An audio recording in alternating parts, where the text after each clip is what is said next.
小朋友，大家好，我是大家健康好朋友林冠。讲到健康呢，夏天很多人家里头一定必备的一个家电就叫做冰箱。可是你知道吗？有的人把冰箱当作储藏室，有的人呢把它当作万用宝，还有人把它当作垃圾桶。那冰箱一旦处理的不好，宝贝宝物可能变毒物。可是冰箱如果处理的好的话，实际上你的日常生活跟健康生活当中就可以得心应手，而且呢可以非常有效率。那待会呢，我们的专家来宾就要来分享一下他们冰箱里的宝。那这些冰箱里的宝最适合大家跟着一起健康生活来应用。好，今天陪我们一起录影的有6个好朋友。第一个好朋友是医生好朋友江守山医生，大家好。好，再来是我们的生活好朋友洪淑清，大家好。好，再来是我们的中医好朋友周伟伦医生，大家好。好，再来是我们的料理好朋友蒋伟文，大家好。好，再来是我们的家事达人好朋友杨贤英贤姐，大家好。好，再来是我们的台菜小天王这一个料理好朋友翁国志师傅，大家好。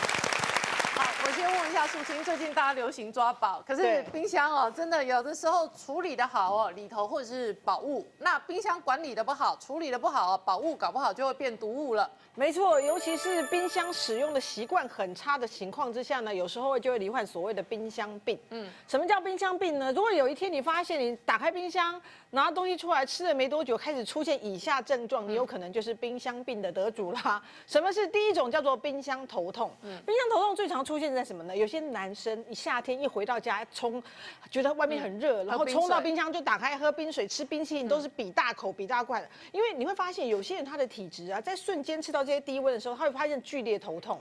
那是因为你的血管在那种温度突然降低的时候，它会有一些收缩，所以这些人就会有所谓叫做冰块头痛或冰箱头痛，这是第一种。所以你要记得是要吃慢一点。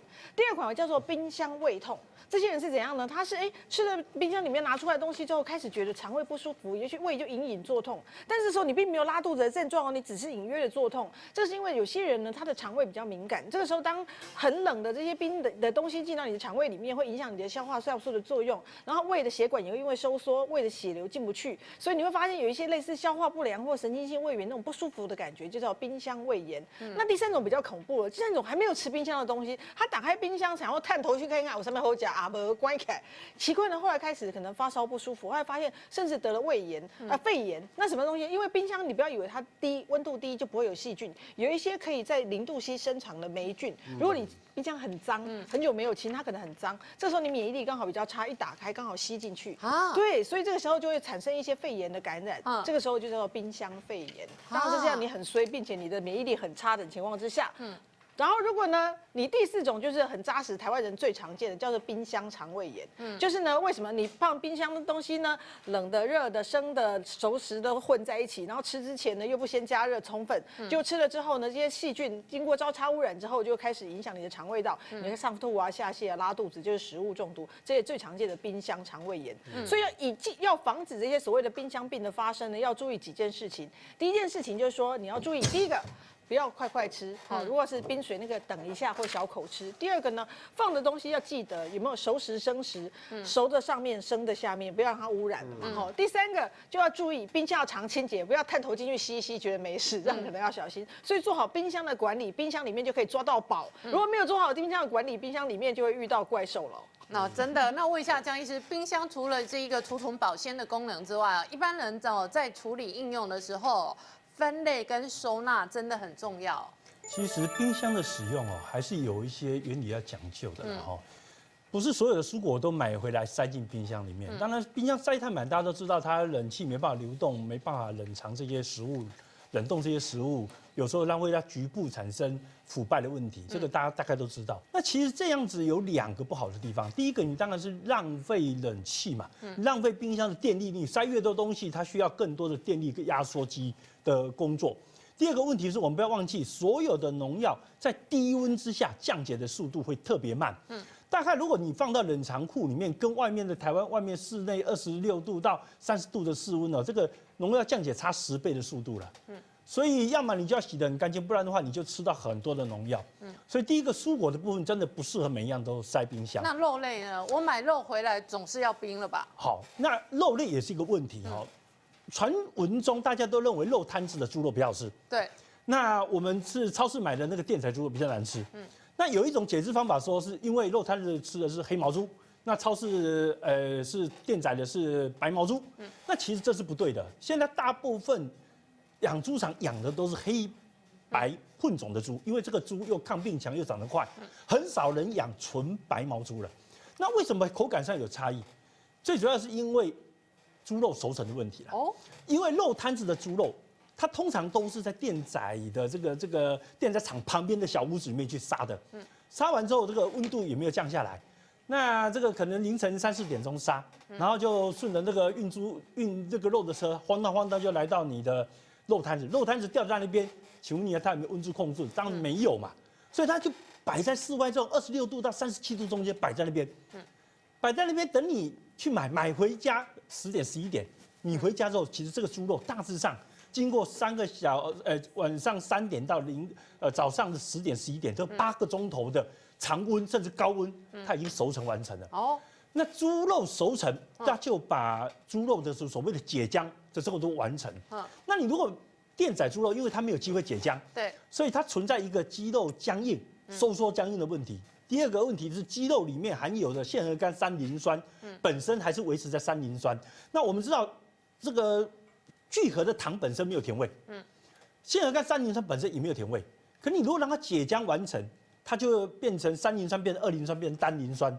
那变单磷酸之后，我们嘴巴吃就会有甜味或甘味。所以为什么熟成的牛肉卖得很贵？哦，觉得比较好吃。对，因为它真的比较好吃，它比较嫩哦，它比较不会死僵。第二个问题，它比较甜。那猪摊子的肉就帮你做近乎天然熟成的工作。那我猪摊子的肉买回来要放冷冻还冷藏？对，这个就问题啊。我建议大家哈，猪摊子买回来的肉啊，你的确可以直接冷冻没问题，因为它已经熟成完成。可你万一买的超市的冷冻或冷藏的肉回家，其实非常不适合在冷冻哦，甚至于你如果这1个礼拜要吃的话，你可能要把它放在室温之下，再摆个4、5个钟头，那摆进冷藏，这样就好了。因为这样子会让它熟成完成。那问一下这个周太医哦，有一些中药材到底要不要冰呢？对，因为中药材本身是它已经经过太阳紫外线照射过，所以有些中药材它已经经过了天然干燥之后，本来就是不用冰的。你硬要把它放到冰箱之后，它的水分在里面湿气，反而会造成它的风味流失。像咖啡豆、像巧克力、像很多中药材，就是举例说，像肉桂，肉桂是一个非常高级的一个食材和一个辛香料，我们就会利用一个天然的一个，比方晒干之后呢，我们还是用像一个就是无水结晶的一个冰糖或是盐，我们就下去。比方说，我把一个冰糖放在这里面之后，你们家保存肉桂是拿一个玻璃罐，然后外面放冰糖之后呢，盐，放冰糖之后，然后再把肉桂这样一根一根放下去，放进去就可以。那当然，我们今天是用的是小罐子，我们现在用的是用小罐子。在家里，你如果肉桂很多，你可以用这个方法，或像巧克力。或像是咖啡豆，但是呢，像有一些东西就不能用这样，像人参，对不对？像人参或像枸杞、像杏仁，一定要放在冰箱。可是你要知道，我们家人参放冷冻还冷藏？放冷冻就可以。像我们家超有钱的，一到我们家就知道豪宅2个大冰箱，就一打开臭的像垃圾桶。你刚才讲的垃圾箱，就我们家，我们又放江医师的鱼啊，又像他家的肉，就是他的肉燥，就打开都没有地方冰存，因为我常常来说放一些废物在里面。于是乎呢，又另外一个就是刚才我们说到一个瓜果类，或是像一个。根茎类的，像我们会用丝袜来说，像那个地瓜或地瓜用丝袜来套洋葱。对，因为本身洋葱在室温之下，如果它经过在18度、在20度以下的话，它的甜度是会一直在浓缩，会越甜。可你这样放冰箱的话，它的一个根茎部，它会一直在持续让它消耗掉它甜度。所以大部分来说，我就会打个结。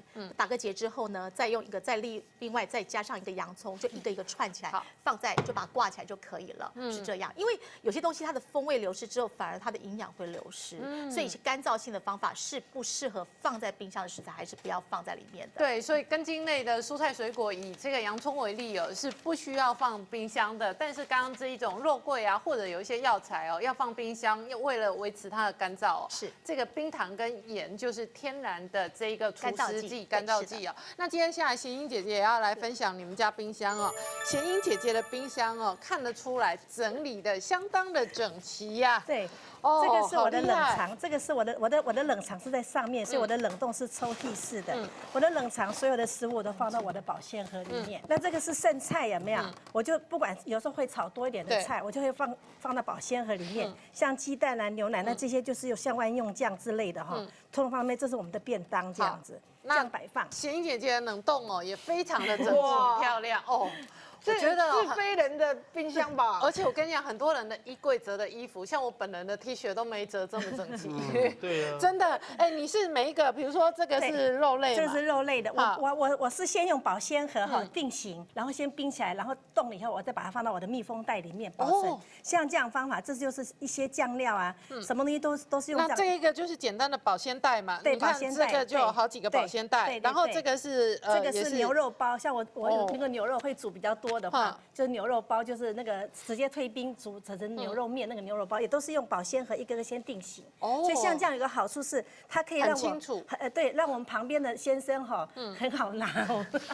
有他，因为贤英姐的名言是，你要让男生做菜最简单的方法，就要让它变得很简单。对，好，那贤英姐姐今天就带来一个很厉害，对从他们家冰箱冷冻拿出来的这个，果然是一次一小袋对分装哦，我还要写标签油葱包，要不然旁边人找不到，我就会很困扰。哦，所以你会对我给镜头拍一下，你对看哦，我们家贤英姐姐哦，分装之后还会油葱包，油葱包对好，然后以今天这个油葱包大概一个小家庭一餐的分量嘛，对，不对？就是这个是炒米粉的分量。好，对所以你会一次多做一点，然后对放在冷冻。对那这个拿出来的时候就可以快速的炒菜、对炒面、对炒米对粉。对好，那这个万用油葱包到底怎么做的呢？对，因为哈，其实因为我们会做万用油葱包，是因为我每次都要先切红葱头，每次切红葱头我因为掉眼泪不舒服，所以我刚在切之前哈就一直掉眼泪，一直掉眼泪，掉到现在哈。所以你才会一次多做几包，对不然每次掉眼泪很不对，划算。还有这个香菇也是要泡很久，所以一次就泡多一点哈，再狠狠的切它这样子。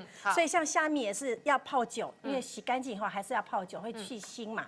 那这个肉我是用热水，因为肉要是在炒的时候它会出很多血水，很不好吃，所以我用滚开的水，不是烫，就开水把它倒下去，它还是有点生生的，可是这样会比较嫩，可是等一下血水就流不太出来，比较好炒。好对，那我们的油不要太多，因为每次炒红葱头都会很多油，我大概都会放个大概一大匙不到哈。以我们今天炒的分量，大概先放1大匙对，不到先一大匙哈。好，可是这个油葱哦，真的是很抬味。对啊，而且贤英姐量化观念和基础观念很好，因为我们在临床上每次看病都是妈妈，都不是小孩，为什么？都是妈妈在吃已经是成品的剩菜，所以对妈妈的身体都不好。小孩子呢，一闻到剩菜和冰箱拿出来的菜就不想吃，所以妈妈吃剩菜几率非常高，生病的几率比较高一点。对，真的，那贤英姐姐是这样子的管理哦，就可以使得你的油葱包哦，这某种程度就比较新鲜、营养、健康。那真的可是相对上哦，你又可以有效率来对，我处理最主。要是哈，针对我们家那个哈比较不会做家事的，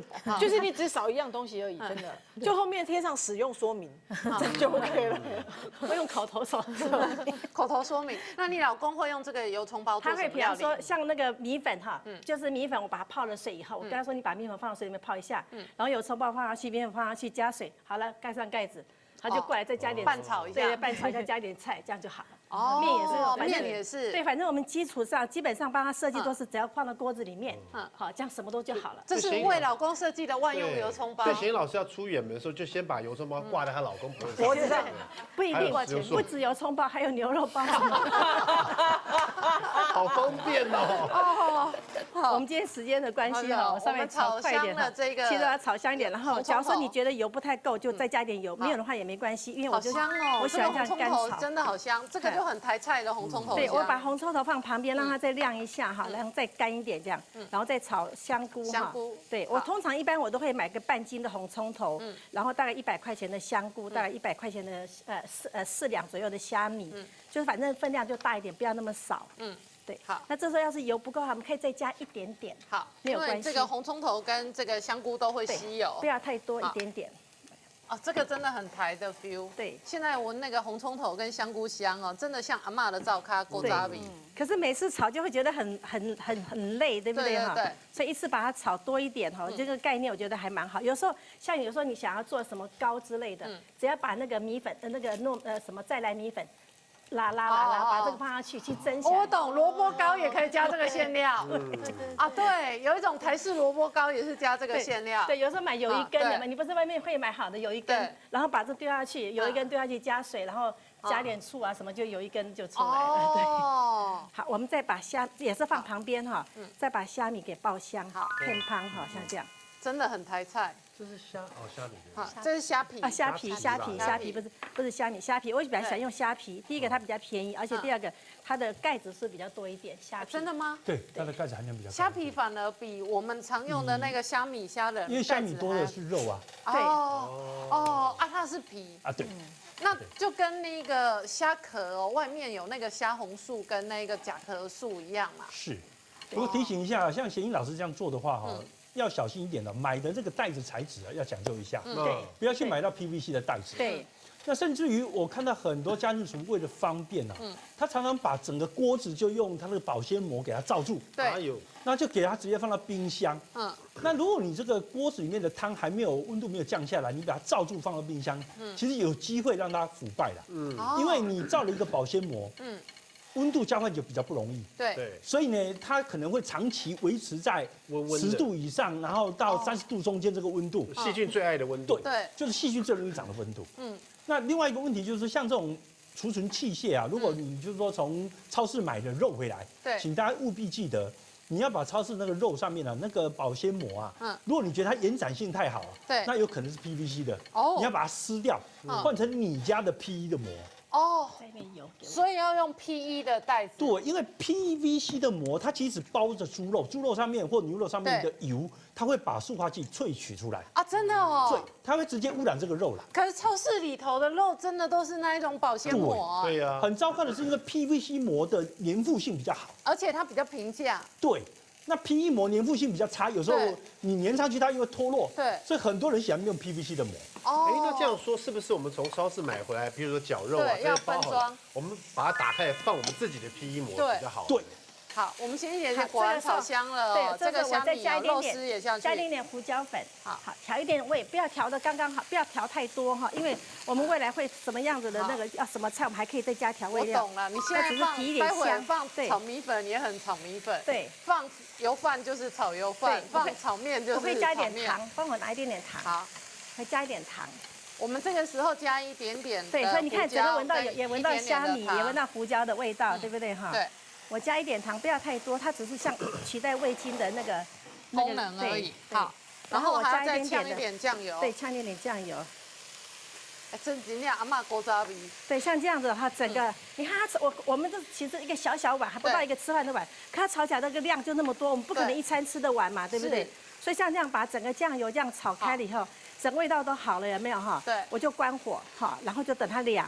好做，然后保存起来放，我觉得真的很有古早味，非常古早味。它是健康又好吃的油葱，但是是不油的油葱。茄子的我们说维生素 P，这个植化素非常高，这种方法是我们可以吃到非常健康的茄子，水分又被锁在里面，又没有很多的油脂。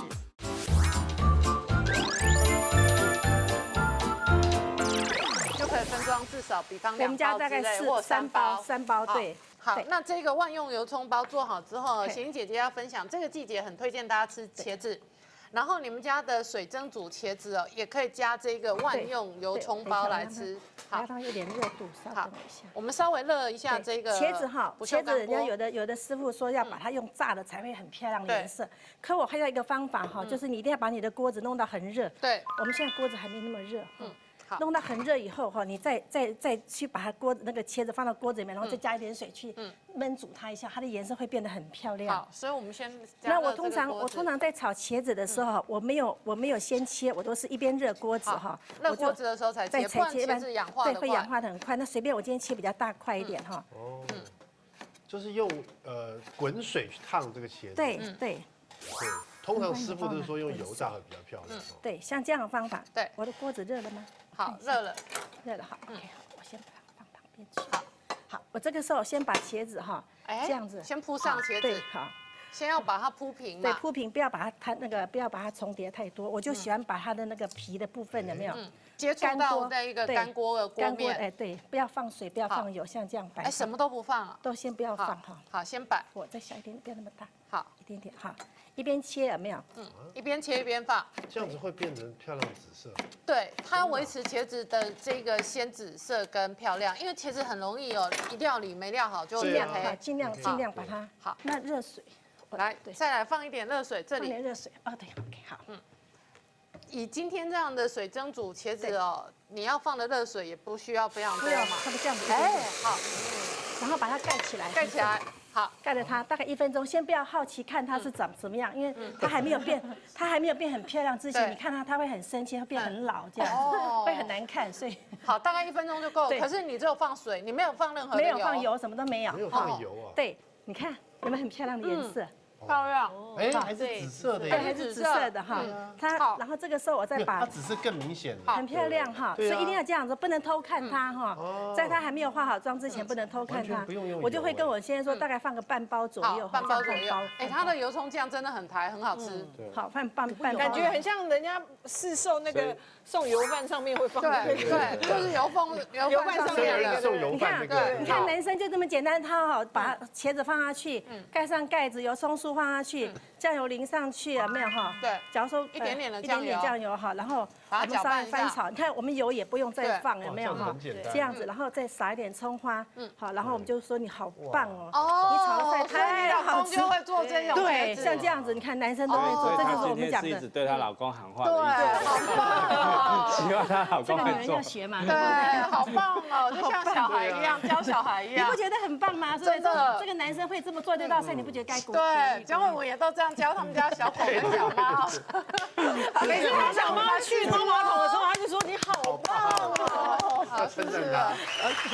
我们贤姐姐这个万用油葱包真的很台菜，而且它这个味道啊，真的，你只要吃了就知道，它就是完完全全就是，如果你去杯炒米粉上面那一坨，你去买人家送你什么蜜月油饭上面那一坨，然后你去吃那个蛙桂上面那一坨，完完全全就是再次展现，就刚才那个配料你这样做就对了。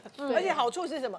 你会发现像外面如果你是买那种炸好的油葱，都很惊人。第一个是你不知道它用什么油，它的油到底用几次你也不清楚，它本来已经是饱和脂肪了，那如果它再次反复使用，不知道它会裂变到什么地步。所以我觉得我们自己做，它这个其实炒起来几乎没什么油，它很干松，那香气又就已经够了。那吃起来跟茄子搭配，你就觉得哎很有提香的作用。所以我觉得大家可以真的试着在家里做这个，好做，然后保存起来放，我觉得真的很有古早味，非常古早味。它是健康又好吃的油葱，但是是不油的油葱。对哎，我们常常在外头吃的是很油的超油的葱，对。那这个真的是不油的，用油的量很少。不到2大匙的对，油。因为而且茄子本身，我们一直觉得茄子的我们说维生素 P，这个植化素非常高。问题就是我们的茄子每次怎么样的中菜煮都是又油炸，对又它的一个海绵组织非常能吸油，所以比它的热量很高和很不健康营养。所以这种像贤英姐这种方法是我们可以吃到非常健康的茄子，水分又被锁在里面，又没有很多的油脂。好，那除了贤英姐姐分享她的万用油葱包哦，我们伟文你要分享你们家冰箱，对来先看一下，你们家冷藏跟冷冻不一样，哎，其实冷藏你也是很多瓶瓶罐罐，对，冷藏的话上面是摆比较多调味料了，然后像我们的米的话，这边是糙米，对这边是普通的白米这样子。那中间有味增，对，中间有一些其实上面都比较多调味料。那中间这部分呢，就比较多吃剩，都把它放到那个保鲜盒里面。那蒋伟文真的是100分的爸爸，这个冷冻柜也很厉害好耶，惊人，这该不会是为了我们节目特别整理的吧？真因为我们家有的。一个8个月的，一个3岁的。那8个月的都是多半是这种副食品，一小格一小格一小格的。这每一个都是一个 baby food，对对对，它这每一格都是它的一个食材，比如这是米啊，这是肉，绞肉煮熟了以后，然后这是苦瓜打成碎了，然后这是8个月南瓜才能吃对对对，全部真的是都打碎苦瓜碎苦，瓜碎对，它都可以吃，他没有排斥它，都不排斥的，冬瓜碎、苦瓜碎它都可以吃的。这么小人生就过得这么苦，没有人的潜力无穷大，从小开始吃练苦。瓜会让你苦一辈子。吃苦当吃补，你知道吗？对，哇，他没有排斥，那这个是什么？这是南瓜哦，对，然后这都很健康家的。的后车厢还有这一个边的大，苦瓜这是大儿子吃的。好，这个是大儿子吃的，这个感觉是意大利肉酱面的对对对， feel。波隆尼肉酱面，因为通常会做红酱，可是我觉得红酱的番茄味太重了，我对们家蒋夫人不喜欢吃那么重的红酱味，是所以我就做这波隆尼这个肉酱，里面是有绞肉、牛肉，然后还有这个猪肉混在一起，然后一些蔬菜一起煮这样。里面有加所以蒋伟苦瓜吗文照片中的肉酱就是这一袋，对对对，就是说这一袋有的时候你会一次做一定的分量，是然后把它分装。好，那伟文就要分享这个肉酱哦，是经典的肉酱嘛？是对对，那所以你常常做，对，那我们就做肉酱，很多人会先把洋葱拿来炒一炒。对那像我们家的话，我是先把肉酱拿来炒一炒，好肉先炒一炒。因为我是绞肉王子。好，对所以再放绞肉。那我们这猪肉不可跟牛一日无肉，绞肉。我跟你讲，我现在理解他老婆为什么生日礼物送他绞肉机，对因为他今天又绞了牛肉跟猪肉。没错没错绞肉机。对他来讲太重要了，比车子还重要。对。啊，请问今天的比例配方是？这个比例配方就是猪肉呢，我们用到2，然后牛肉用了1这样子。其实绞肉我不止我自己喜欢用，我们蒋家有祖训哈，是绞肉用得好，街坊邻居都说好。哦，绞肉很重要公家训。对，掌握家训，对。讲公家训。对，我们家是觉得绞肉又便宜又好用，对，而且呢很多营养。对，我们先把绞肉把它炒香哈。那你不要一直翻炒它，就这样炒它就好了。你看有美食饮食文化的都用绞肉，对比方说意大利人，这个是典型的肉酱的基底嘛，对肉酱面嘛。啊，你看台湾人吃肉瓦本，对，啊，你看那个泰国人打抛猪肉，对不对？啊，只是调味料不一样，可是基底是一样。而且这边我们就让这个猪的油跑出来以后，顺便把大蒜呢也把它煸香一下，大蒜蒜碎下去，对。而且伟文今天示范这个肉酱真的还是有历史文化哦，因为它这个波隆尼肉酱或者叫波隆纳肉酱，或者有人讲 spaghetti 的里面的这个肉酱 sauce 啊，它这个是很有历史的，它是就意大利很早的一个古城，就叫波隆纳古城。波隆纳他们意大利人称它为肥胖之城，为什么？就是因为它出美食啊，所以就是说大家都是。那波隆纳最著名就是波隆纳肉酱跟波隆纳香肠。那肉酱他们还有去注像登记啊，像以前那个扬州炒饭，他们要登记什么才叫扬州炒饭。波隆纳这样也有去注册登记，你必须要依照他们一定的配方做起来，才能叫波隆纳肉酱。所以像照他今天这个配方，其实伟文是有点调整过的。对。所以我把它做的是，它其实重点是3个很重要，就是洋葱跟红萝卜跟香菜，对，这3样东西一定要把它炒香哦。对。然后炒香以后，它的这个肉酱的灵魂就跑出来这样子。那现在加入的是洋葱，然后洋葱还有我们的香芹，一样都把它切碎，还有红萝卜。那其实它的比例哈。像红萝卜跟香芹，我今天是用了双份的。对，因为我们家我希望他多吃到一些蔬菜。其实事实上它经典做法是这才1份1份，然后洋葱是2份。啊，真的哦。对，但是我的洋葱用的比例比他们多一点，然后蔬菜都用比较多一点点。OK。所以我觉得反正家里想要吃什么，就照他的这个做法，然后改变一下就好了。那因为小孩在吃嘛。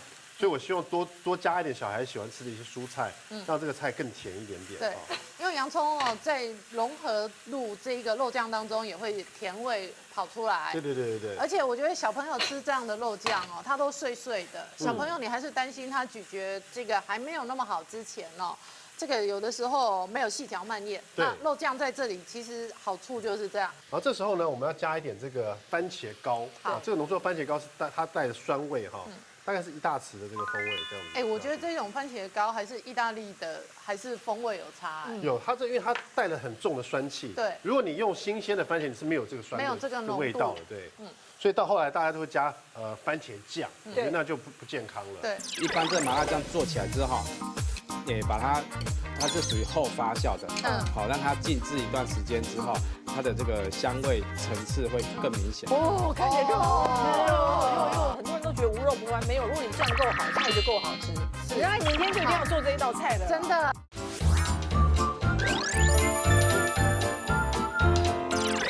这样子先把它炒香一下，让它跟这个肉酱做结合。其实你知道，今天蒋伟文其实是靠着他的天生的本能在炒，因为他刚才说炒香，其实他自己都不知道香不香。我今天正好我鼻塞，然后闻不到任何味道，所以今天大家如果觉得好吃的话，是完全是靠我本能的天分，厨艺的天分。好，天分。好，这边呢，我们把它做结合以后，我们这个新鲜的番茄。我们告诉你，现在香了，香了吗？对，香了，有香。好，新鲜的番茄，我们这边大概2颗哈。哦，现在这个肉酱已经超香了，而且在意大利的妈妈，她会花很多1个下午的时间，或3个小时炒这个，炒很多之后，她会放玻璃罐里。因为我们在一个检验报告来说是看到是，如果你用玻璃罐比塑胶盒来说，它可以多保存到1个月，在在冰箱冷藏情况。因为很多时候我们放到冷冻箱之后，其实像我自己本身是1年后才发现哦，那一罐肉酱在那里，然后或者是2年后才发现。所以在这个时候发现玻璃罐其实会比塑胶盒来说，对于意大利肉酱或是食物方面保存可以延长时间的。好，这时候呢，我们就把红酒放进去哈。哎，这个是一般的红酒。对，一般红酒。好，就是你喝的料理红酒也可以。都可以，对。对。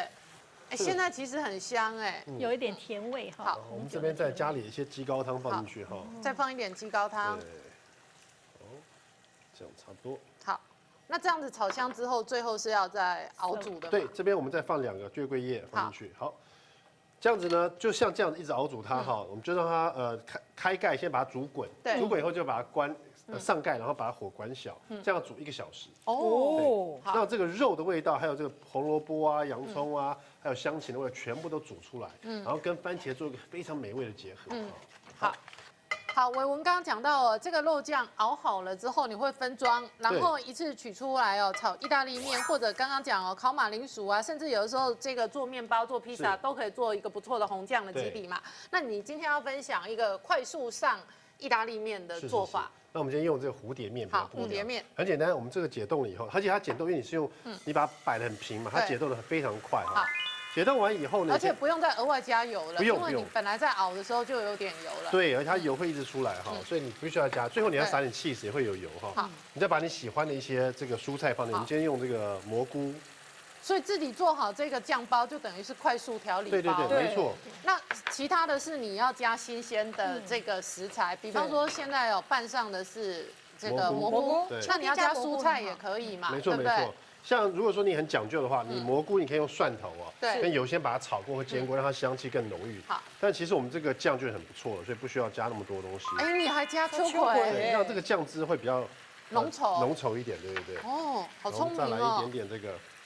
所以这个是讲工变化版的意大利面，没错，就是这不是意大利人吃的。那我们因为今天其实你可以再加一点高汤或什么，让它比较多汤水一点。不过我们今天有这一锅，我再加一点这个就好了。有高汤哦，可以再加一点高汤。那我们刚刚哦还在熬煮炖煮的另外一锅，稍微加一点这个汤水。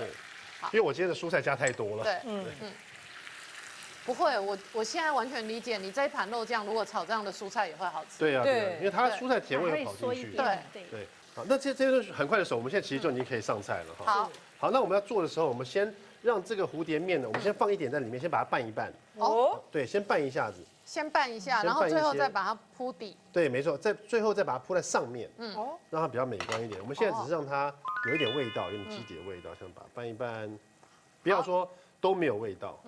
好，那我们就来试吃哦。哇，我们伟文这个蒋家独门肉酱好好吃哦！哎，搭秋葵跟玉米笋竟然都超好吃哎。对，而且味道刚好，不会太咸。哎，我觉得哦，今天哦前2个酱料真的都很厉害，一个是台湾的传统勾扎比台菜，那也是搭菜搭面哦搭肉都会好吃。然后这个是意大利妈妈味，对。可是哦，它一样搭面搭菜都好吃，那竟然搭秋葵都超好吃，很好吃。那江医师你是非常鼓励大家多吃一点蔬菜的。没错啊，因为其实哦，现在台湾最大的问题就是大家的膳食纤维摄取严重不足。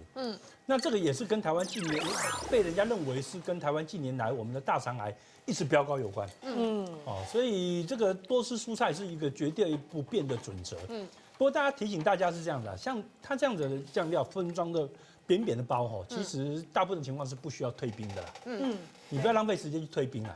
那不退冰，其实从很低的温度马上加热，其实也确保它的生菌数不会高。那很多人做晚餐，就像我家一样做晚餐，他还要准备明天的便当。那记得说你做完之后，你要动筷子之前，先把那个便当先收起来。你不要真的大家吃完了，筷子搅了半天，你才来把它收成便当菜。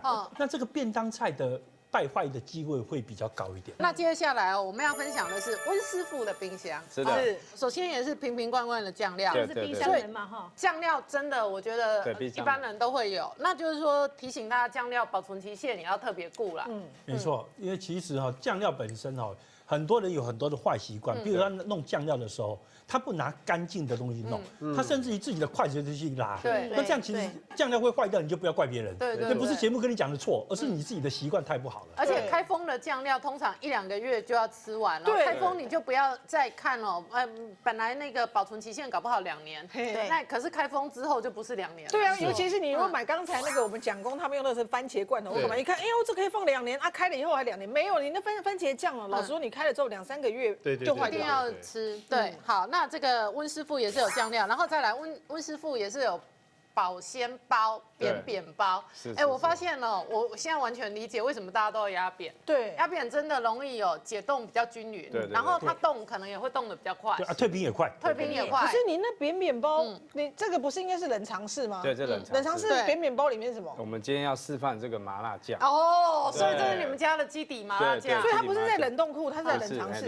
冷藏室，好，它要持续发酵。哦，好，那温师傅今天可厉害了，对，他要示范一个这个健康又好吃的麻辣酱的基底，而且这个酱做好了之后可以炒菜，也可以炒肉，炒蔬菜、肉类、海鲜百搭。好，师傅，我们先热一个不锈钢锅，我们用这个不锈钢锅来炒哈。那炒这个酱的时候呢，我们最主要的是这个麻辣酱里面一定要加这个香油。好，香油。香油，因为香油它有这个维生素 E，然后它可以保护这个组织里这些麻辣酱里面的一个防止它氧化。对，好，我们把这个香油加下来哈。好，香油，然后再加我们的这个葡萄籽油。好，你知道今天温国志的压力超大的，为什么？因为他今天我们给他的头衔叫麻辣教主。我们今天做这个简易版的。好，方便简易，而且是健康版的。好，油加下来之后呢，我们现在要把这个洋葱，好，那麻辣酱里面的辛香料非常重要哈。我跟你说，有麻油的香味了。对，哎，你闻到了是不是？我完全没有闻到。先生这里很好笑，你旁边是盲人是吧？我现在闻到麻油，对，他是在闻。我是闻不到味道，不是盲人，我看到了，我看到了。好，师傅，你现在下了洋葱跟这个蒜头，还有姜，好，蒜头全部切末，蒜头的味道也出来了。对，我现在蒜头味道也出来了，没有闻到。好，然后姜的味道也出来了。还有我们的这个葱花，葱花这里就要下，葱花先下。好，那这边要炒如果说以这个麻辣酱的基底来讲你这样子炒，它要炒到变成这样的一个色泽。哦，真的炒黑哦，炒那么久，炒到这样的状态呢，最主要是。因为我们这个酱汁也要特别注意，这个酱汁在不管是室温或是冰箱保存的时候，如果水分含量越高，滋生的这个细菌跟保存期限就缩短，越短。对，是这样的。而且因为我们今天示范都是简易的健康家常酱，那都没有防腐剂。是，你在外头可能买现成的肉酱可能有防腐剂、加工品、调味包、调理包。可是因为我们都没有防腐剂，所以也提醒大家千万不要觉得一做一冰什么吃个1年半载的，对不对？这个还是要新鲜质量。好，这个是什么？黑豆瓣酱。好，黑豆瓣酱，就跟黑豆豉那一种一样的基底吗？不是，它是有辣的，这是有辣的。像豆瓣酱一样。对，这个红色的放3年之后就变成这样。真的吗？真的吗？发酵，它有发酵的这个层次。对，那再来是辣豆瓣酱。因为辣豆瓣酱在这边这个是年轻跟比较年长的这个风味因为你这个长时间的辣味保存在发酵这个黑豆瓣酱里面辣味层次会流失。这个辣椒很奇怪，就是辣会下修，但是你这个红色的这个豆瓣酱，它会比较辣。现在超香的，超香。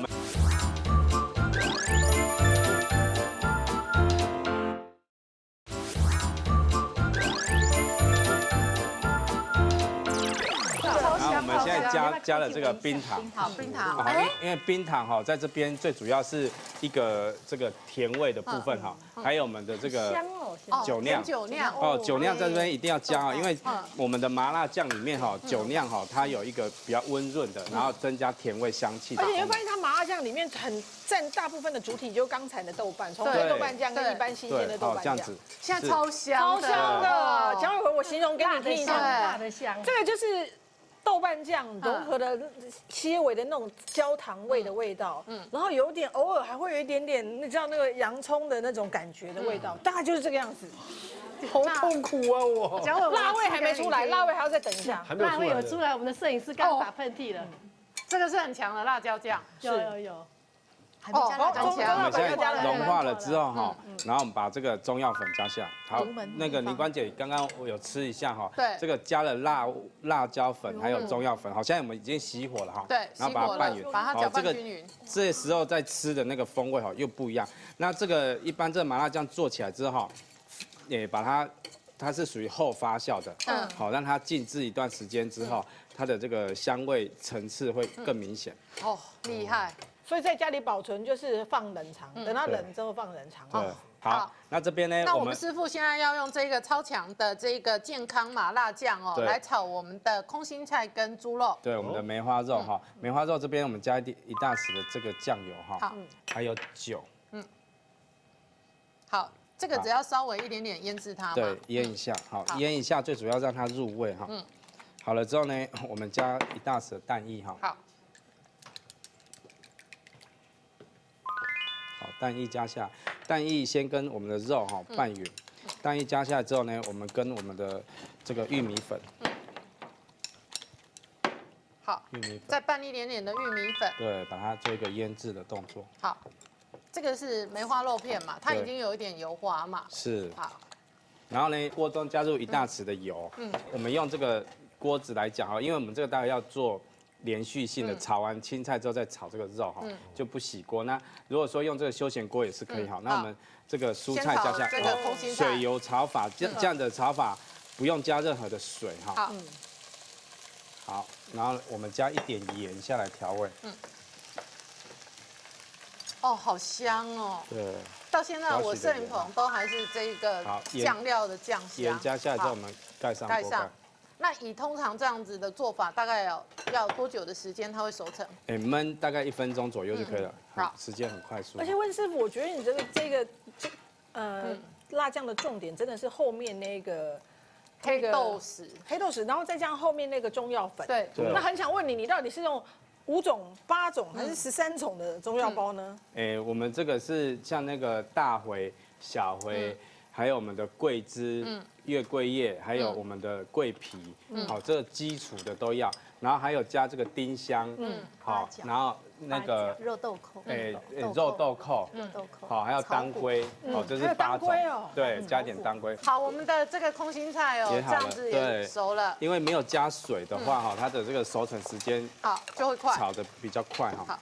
好，我可以理解，你光是这个酱哦，加上空心菜都会超好吃。对，因为我们这个空心菜最主要是漱口用的。对，漱口就是我们这个上面的酱啊，味型比较重。哦。好，所以你这个青菜哈，就让它清爽一点。清爽一点。那我们同样的锅子哦，现在要来炒的是我们的这一个刚刚腌制的肉片。是，好，那锅中呢，我们加一点油。好，一点点油。